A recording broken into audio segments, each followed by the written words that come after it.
The following podcast is meant for you to chill the out. We talk about plants and how they live as a metaphor for how us as people live, and we listen to lo-fi beats. Viewer discretion and listener discretion is never advised. Did all the things, and I just, as resilient as she was, I just could not get her to grow. Brought her back home when I moved back home, gave her to grandma, and grandma grew her. Yeah, because her place is like the plant hospital. It's the and I think because the plant was amongst other plants, it was able to like grow, and I don't have any other plants. I don't know what I'm doing. Live from Rochester, this is Plants and Beats.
Your childhood here in Rochester, right? Like a brief part of your childhood? A good portion.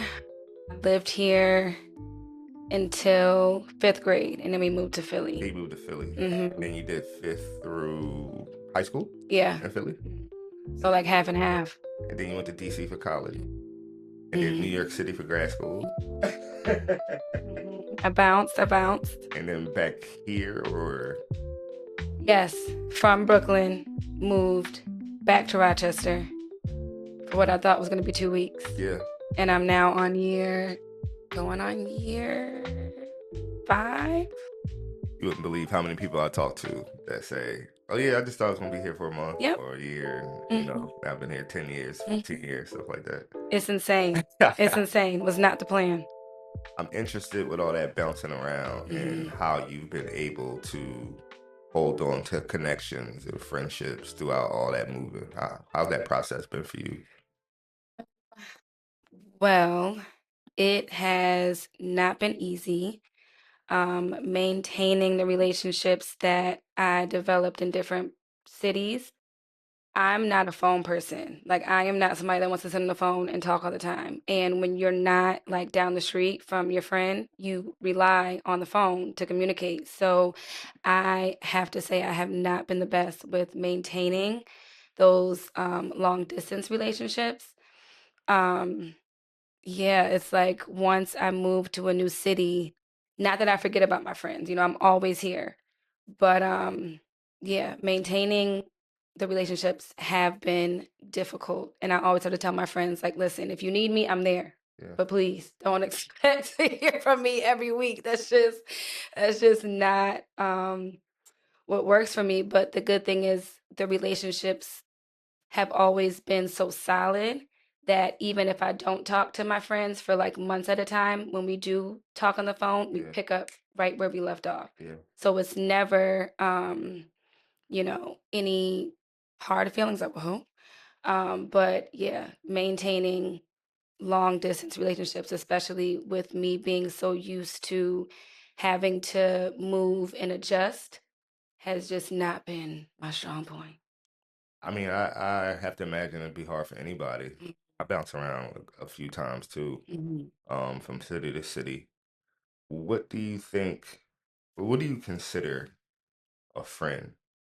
Ooh, that's a good question.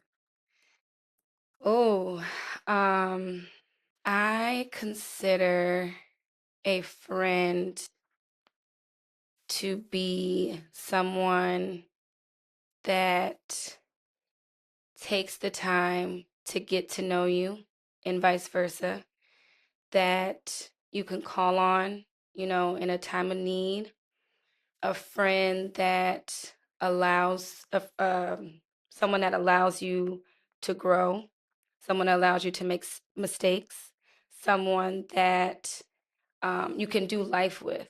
There are also different levels to friendship too. So, um, yeah, friendships must also be equally yoked. Um, Like reciprocation? yes. Um, yeah, you're gonna go through hardships, and just being able to have someone that can give you grace um, to make mistakes or accept you fully is what I would consider someone a friend. Yeah. Mhm. Mhm. So let's step back for a moment. Can you explain where you are right now in your professional kind of practice, like what you do, and what you go to school for? Okay, so You went to Howard undergrad, yep, got my bachelor's in marketing and then my master's in branding and integrated communications, and where'd you go for your grad school? City College of New York. Okay. So now, because I've done some, it's been a journey. It's been a journey. Now I have landed on experience curation, curating experiences specifically for creatives, um, to give us a space that is supportive, creatives and entrepreneurs. Um, because I'm very passionate about creating spaces for people like me who are very passionate about what it is that they're doing, but need space to go after it fully. The space, the resources, the community. I even before grad school, I was hosting events in DC, like pop-up events with my friend Sade.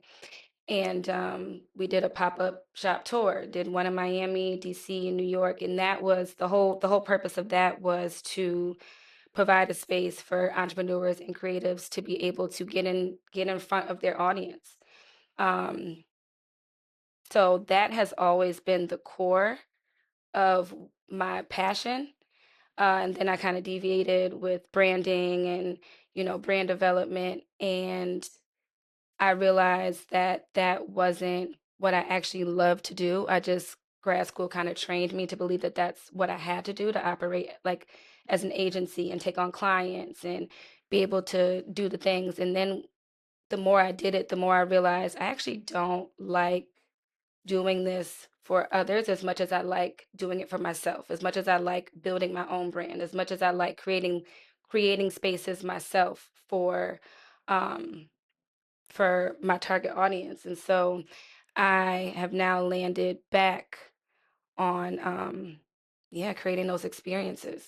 And that's just what I love to do. What do you think it is about you, or maybe how you grew up, Mm. that makes you passionate about giving that space to allow other people to do what they love? Mm, mm.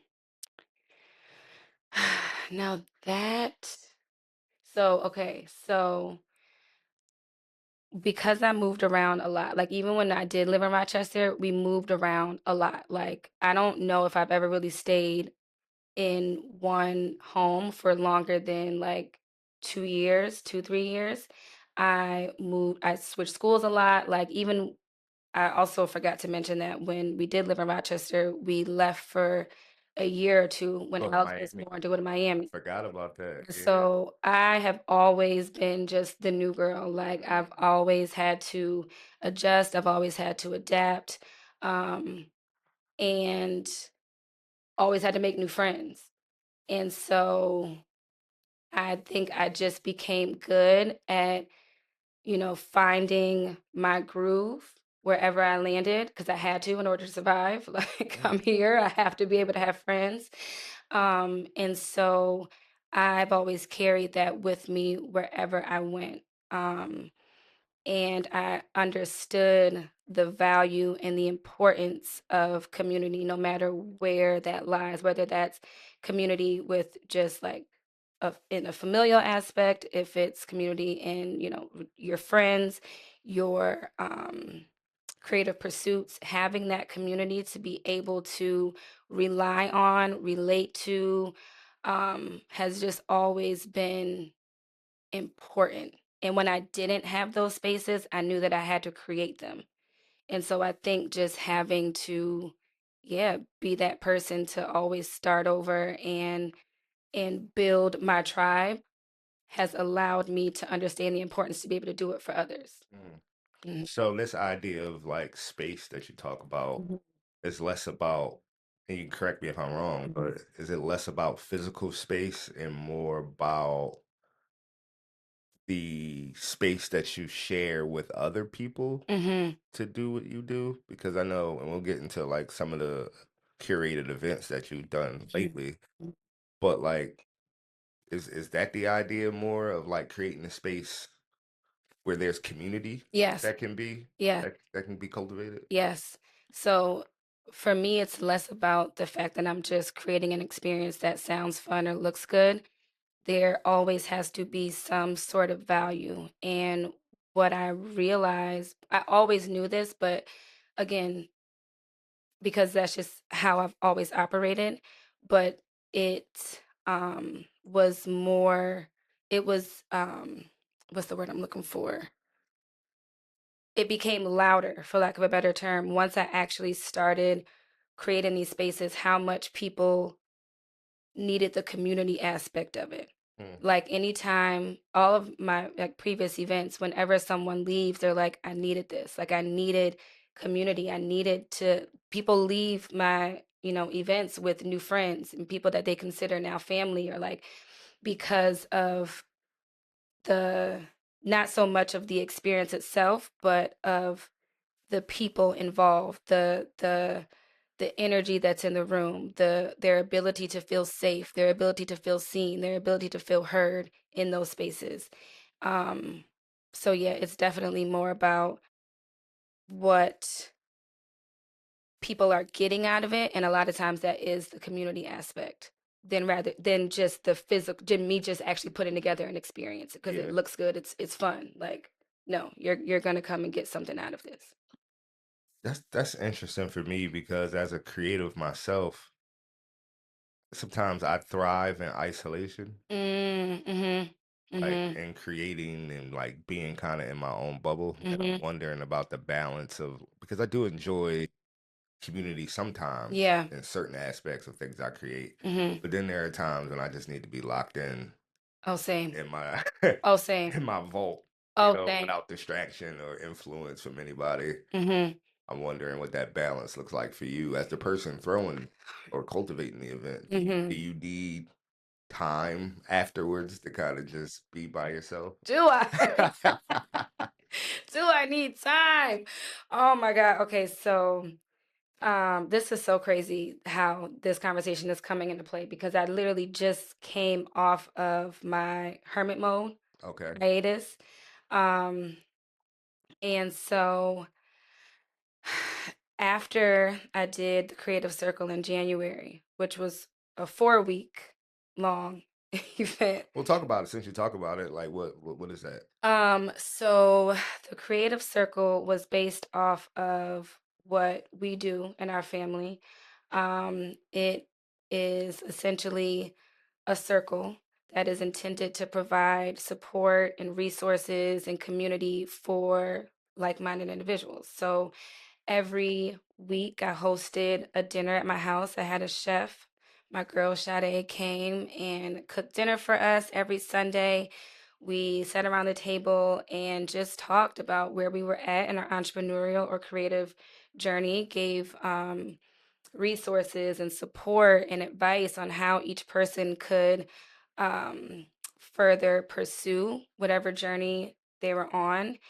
And I based each week off of the book The Artist's Way by Julia Cameron, which has been life-changing and Highly all recommended to anybody listening. yes. Is it creative or you just want to do something new in life? Highly recommended. Yeah, It's it'll do it. probably the reason for this podcast. There's a reason for a lot of things right now.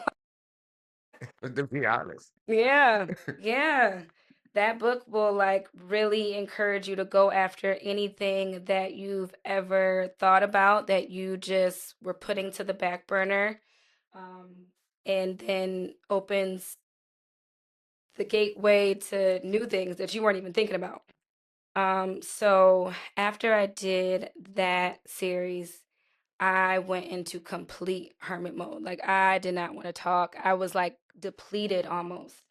So just to clarify, so the based on the book, which is kind of like a I don't want to say a workbook, but Like a guide. it kind of is like a guide of creatives kind of unblock Yes. themselves and to do the things that they want to do. Mm-hmm. And then we started a group within our family Yes. because you gifted that book to me and my mom, your grandmother, to support each other on our creative projects. Yep. And based off of that circle, you hosted your own circle Yes. for other creatives to give them that space to do the same thing. To do the same thing. So that's what we talk about. Yep. Yep. Good clarifying. Okay. Just, I know I got I will miss the points. So you're saying after you did that circle, which was 4 weeks, right? Yes. Yes. After I did that, it was a huge success. Like a lot of people came out of it just feeling like, okay, like things that I was afraid to act on, like I now have the courage to do so. I now feel like I can. So I gave, all I had to give during those 4 weeks to the circle, because I was hosting it, like I was leading it. Yeah. And then after, I remember towards the end of the circle, I was like, guys, like I don't have anything to give. Like I could feel that I didn't have any anything in my well. And by well, I'm referring to what she mentions in the book, your creative well, which you constantly have to nurture. Um, and I felt just completely depleted. And I just needed time to pour back into myself. And that meant literally just doing nothing. The ideas weren't coming as much as I was trying to force, okay, like what's the next thing? What am I about to do next? My body, my spirit, all the things were like, you're about to sit down. I don't know what you thought you were about to do, but you're about to sit down. And so I needed just that isolation to regroup, to reset, to again refill my well. And yeah, that was the time when the isolation had to happen so that I could come back and be able to pour back into others again. Because it takes a lot of energy. Yeah. It takes a lot of energy amongst other things, but yeah, that the balance is definitely needed. Like it's one thing to be able to um, sit in a circle or sit amongst others and be able to talk about the things that you're working on and give and receive in those spaces. It's a whole other thing to be able to just sit in solitude and allow for you to be restored. um, and I've had to learn to do that unapologetically. um, like when I need my time, I need my time. Yeah. When I'm back, the creative juices are flowing. But right now, I just need me. I just need me. And it is an ebb and flow to that. Like, Mhm. I think too much of one thing can kind of throw you off as a creative person. Like, too much isolation Yes. can put you in a bubble where I like to call it the inside joke, where you're creating things that only resonate with you or make sense to you. Yes. Or like you're creating them in ways where only you can understand why this thing is this way. Mm-hmm. And then you kind of cut off the accessibility of an audience because you've just been in total isolation. Yeah. And then if you're always giving your energy to a social circle or something, Mm-hmm. I think it takes away from you Yeah. in a way where then the thing you're creating is no longer yours or no longer original. It's almost like that group think. Yeah. Yeah.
want to talk about plant for a minute?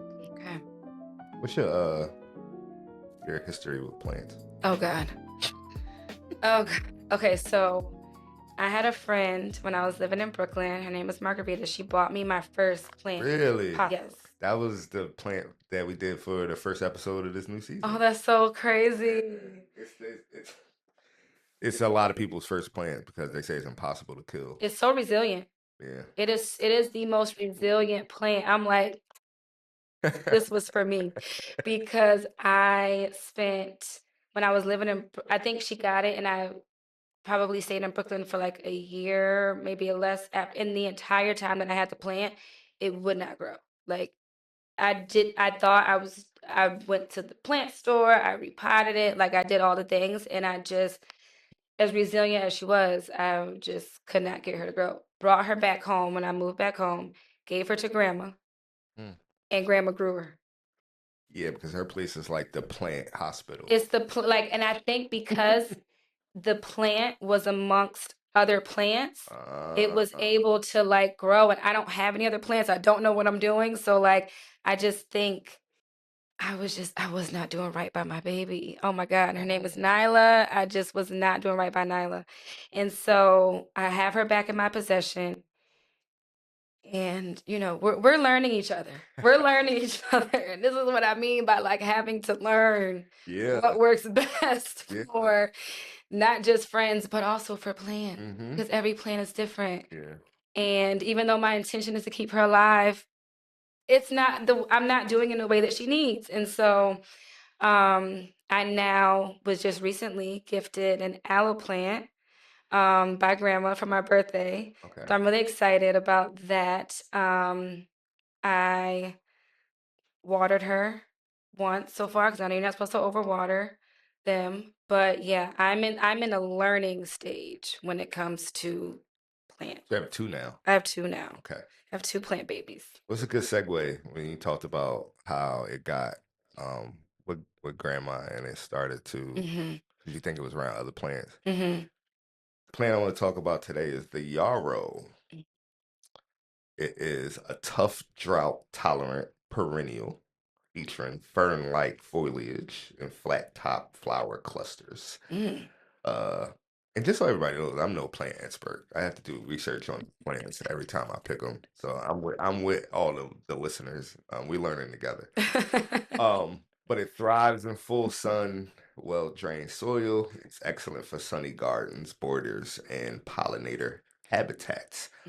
But the reason why I picked it is because it is a true what they call dynamic accumulator. So it has deep roots that pull hidden minerals like calcium and potassium up from the subsoil and make the nutrients available to neighboring plants. Oh.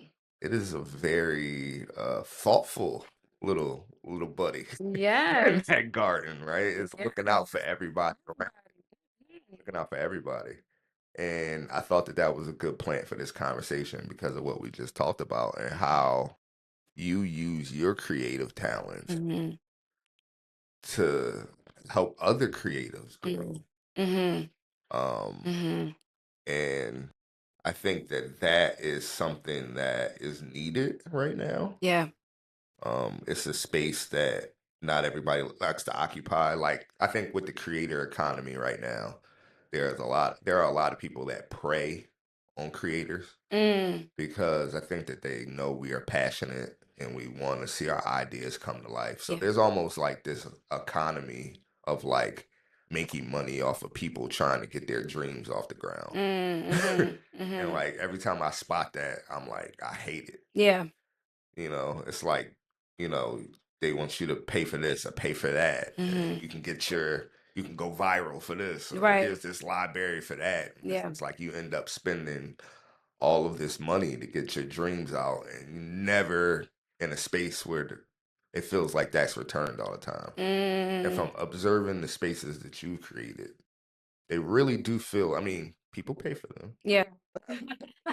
Out of business, right? But it really does feel like it's ethical in a way that like the creative people get something out of it that is that is usable and that that feels good Yeah. outside of just creating, just living life, right? Mm-hmm. Like you provide food at these events. Mm-hmm. Mm-hmm. You gifted everybody the book, Mm-hmm. right? Mm-hmm. This conversation that happens. Were you at all inspired yourself by some of those conversations and some of that what you did, or do you see yourself as just a facilitator for other people? Oh no. I always say, like throughout the entire circle, I was like, I never wanted to be in the space of I am sitting at the head of the table. I am simply the facilitator. I am the teacher. Absolutely not. Like I was very adamant about the fact that I am at the table right with you guys. Like a lot of times I wouldn't even sit at the head because I wanted to feel and be understood that I am no expert. Hmm. I'm here to yes, I create the space, but we are all holding each other. We are all holding space for each other. We are all we are all contributing to the space equally, I would hope, which it did happen. Um, so yeah, I was always inspired. You came the day you came and spoke to all of us. Oh my God. I mean, I already knew that you were going to be inspiring. You inspired me on our family circle every single week.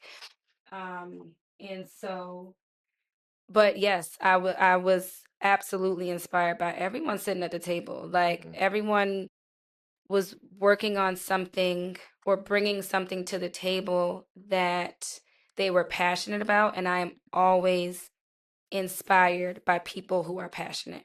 I've always been like I've always loved creatives. I've always been inspired by the way people think, by the way people take action on their ideas. Like that fuels me.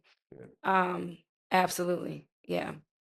One thing I can imagine in a group like that there might be like you said about accountability. Sometimes there might be a sense of feeling maybe a healthy competition. I don't know if competition is the right Mm, word, but was mm. there any sense that people felt like they had to reach a certain thing by going through it because of maybe the plight of somebody else in the group? I guess what I'm asking is like sticks. I think for creatives, sometimes the idea of what is success Mm. sometimes can be crippling. Yeah. Like oh, well, I haven't reached this plateau yet, so Mm-hmm. I should just stop doing it. I think Mm. that's something that happened to me early when I was doing music back in my 20s. Yeah. Well, I stopped because I'm like, well, I haven't reached this certain point that I made up in my head. Yeah. Yeah. Mm-hmm. Comparing myself to unrealistic expectations. And, well, if I haven't reached that, then there's no point in me doing it.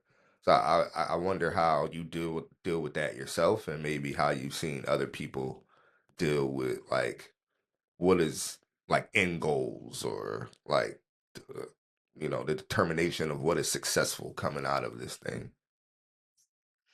Oh, um, how do I deal with that? Well, I mean, I am 1000% human. I don't care what space I create for others, what looks good on paper.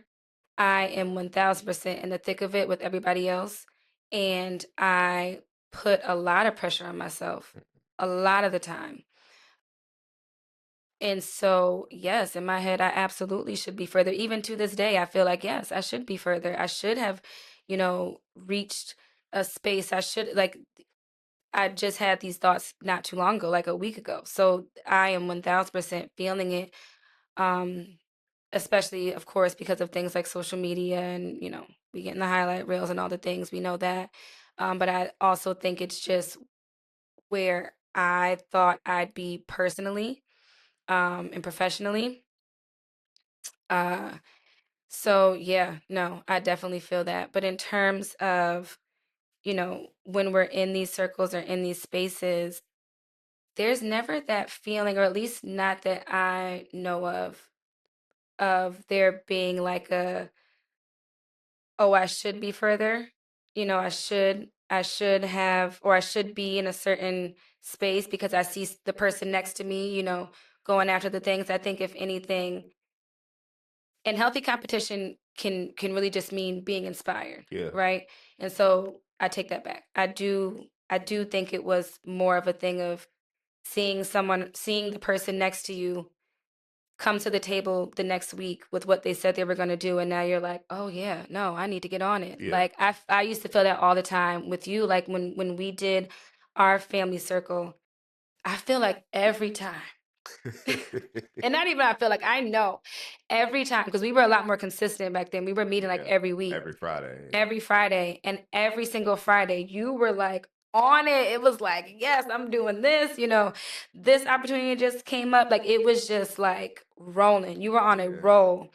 And I used to look like, wow, like, damn, am I allowed to curse on here? Yeah.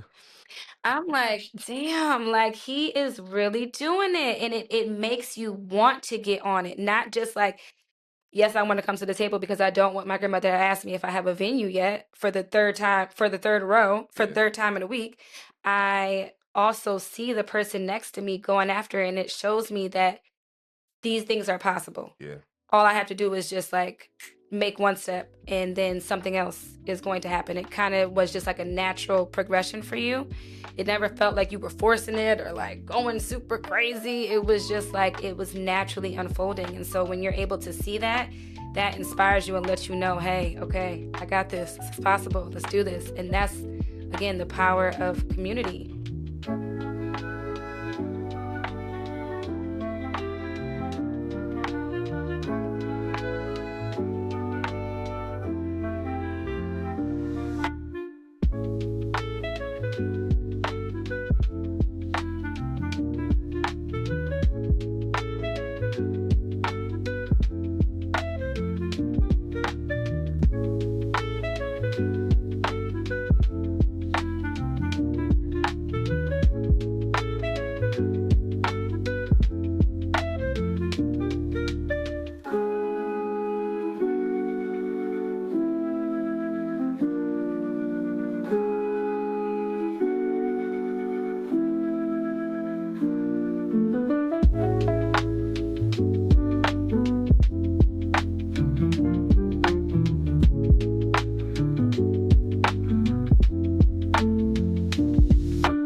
every time I accomplish something, it's never, damn, this is great. Yeah. I go straight to what I haven't accomplished yet. I can never sit and bask in the accomplishment. Yeah. That's like a disease, I don't know, that I have. But one thing I will say is there are things that I wanted and saw as benchmarks, and then I got them, and the price for that benchmark was something I was uncomfortable with paying. And I think that's changed my perspective on a lot of things, because we see other people who maybe have what we think we want, or they have what they wanted and we have, or it looks like they have what they wanted and it reflects back on us, and maybe we're like, well, damn, I don't have what I want. Well, we don't know the price that they are paying for that, or are currently paying, right? Yeah. Like, I just know with me, like when I was at the paper and I was like, and I wanted to become an editor, I didn't realize what that was gonna take from my life work balance. Yeah. Right? I didn't, like, that was the price that I paid for that. Just the constant stress. And that made me rethink, like, well, what's good about being a boss? Other than the title. Yeah. Not much. Not much. Other than the title and the pay bump, it's not much. Yeah. So we do. That's just, we do that to ourselves a lot. Is that we see the item and we don't think about the price that we have to pay for it, and I just wonder how we can reset that sometimes for ourselves. Well, first I want to touch on, because we all do this, where, we will reach a goal and then we don't sit and, allow ourselves to really take in the fact that we just did this huge thing. Like, it is just like, okay, yeah, I did that. Now, what's the next? thing? Like, or like you said, what haven't I done? Okay, yeah, you did that, but what haven't you done? And I think if we were collectively just more present, and we weren't looking so far ahead into the future and so far behind into the past, that we'd find a lot more joy in what we are doing right now. Yeah. And then that would take off a lot of pressure. That would take off a ton of, like, okay, well, I need to put in more. No, let's just sit and ground on the fact that we just did this. Let's take some time. Because it's a huge thing when you do accomplish something, like, you actually took the time to see whatever it was through. You did it. Now let's sit in that, regroup, and then, go on to the next. So that's that. But then also, I think it would, just being present in general would allow for us to be more present in what we deem as success. Because I'm even in a space of, rewiring what it is that I thought I wanted versus, what is actually best for me. And I think if I took the time to just be present and where I'm at, be where my feet are planted, which is another thing I've been telling myself, be where your feet are planted, there would be less pressure on success, if that makes sense. Yeah, less angst. Yes, very much so. Just like cherishing what you do have. Not to like say you shouldn't be ambitious. Right. No. But again, we've talked about balance a lot in this conversation. It's that balance of, like, man, there are some great parts about what my life is right now. Yeah. And I need to focus a little bit more on enjoying those things. Yeah. And at the same time, I can want more for myself and aspire to add some other things. But I think when we get over overly ambitious, or there are things that we want and we get hyper focused on that and we forget about what we have, then you start feeling empty. Yeah. And that like almost like those bouts of depression set in. And it's Mm-hmm. just like from the outside looking in, people could be like, well, what are you upset about? You Right. have this, you have Right. that. When we set out to do things and set goals for ourselves, sometimes that is a singular pursuit. Mm-hmm. And I think what I found and what you do is that sometimes the next step after that is to do something for somebody else. Mm. Right? Mm-hmm. Like I remember when I had the photo exhibit at Flower City, Mm-hmm. that was like a big release. I always wanted to do a big solo exhibit with Mm-hmm. big frame, with big prints. Mm-hmm. And that was a really personal project for me. A lot of people came out and seen it. Mm-hmm. And then I didn't shoot for like months after that. Mm-hmm. Because I couldn't put my finger on it. I'm like, why am I not taking my Yep. camera out? And I would just tell people, well, to me at the time it was like, oh, that took a lot out of me. Yeah. But I think what's filled that space is what I've done with Behind the Glass and curating and like seeing other people have shows and helping them get to that point where they can feel that. Yeah. That's the balance that I've had, at least in photography. Okay. Is that providing those nutrients for other people. Yeah. Have refilled my cup to think about, well, what am I going to do next? And that's also why I teach. Right? Like, because teaching writing sometimes fills my cup up to do my own writing. So I wonder if that's a remedy that you see that could work for people. And how does that look for you? Well, that just had me thinking because anything that I create is for other people. Like I don't really have, and I'm trying to think. I don't really have projects or pursuits that are solely for self. Like I Well, the outcome of what you do is for other people. yeah. But and how you put it together is very, because like you said, your branding skills are being used for you now Yeah, yeah. Mhm. to provide space for other people Right, ultimately. right. But how it looks, those dinner tables, the Yeah. invitations, the whole Mhm. production, the reels, Yeah. I mean, that is all your singular That's voice yeah, about what that looks like, right? that is. Yeah. And then the actual experiences are for others, but I am getting so like filled up Mm-hmm. when I do these things. Like I always say like the events themselves, the experiences themselves are never for me, they're for others, but I get filled. I wish that that could be payment because I'd be rich. I'm like I'd have all the things. I would have no worries. But soon. But yeah. Yeah, being able to pour into others does fill you up in a way where where you feel more inspired to pour into yourself and create for yourself. The whole idea of being present, and not putting so much pressure on future self.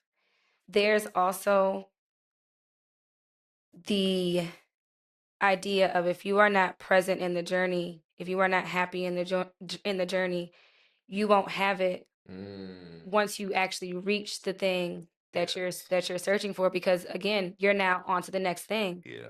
And so I had to realize that myself, like my journey has been difficult, very, very difficult. But even in the lowest of the lows, I had to really figure out how to be present and find joy now so that when I do get there, I can still have it and I'm not looking for the next thing. Now, again, I'm human. Listen, it happens, but I'm not always successful in that. But yeah, being present and finding that in the pursuit of it all is very important um, for the long term. I, I think I'm gonna get you a Yarrow as your third plant. I would love that. I gotta, I have to really get good with what I have right now before I introduce another child into the realm. Like I can barely keep up with what I have, but that once I'm like, got these two going, I would love that. I would love that. I love the whole idea. I mean, you can learn so much from nature. You can learn so much from nature. Just in the way that we operate as humans, it is very much mimicked. Well, we mimic nature without even really knowing it. So I think that is the perfect plant. Hearing you say that is like, oh yeah, that does sound like what's it called again? A yarrow. A yarrow. Yeah. I love that. I love that so much. And then we talked about like the idea of balance and the fact that the yarrow is providing all the nutrients to the surrounding plants, but it's getting also it's receiving in the space that it's in. So the balance in every aspect. Yeah.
Plants and Beats is produced by Rob Bell with music by Aloefi.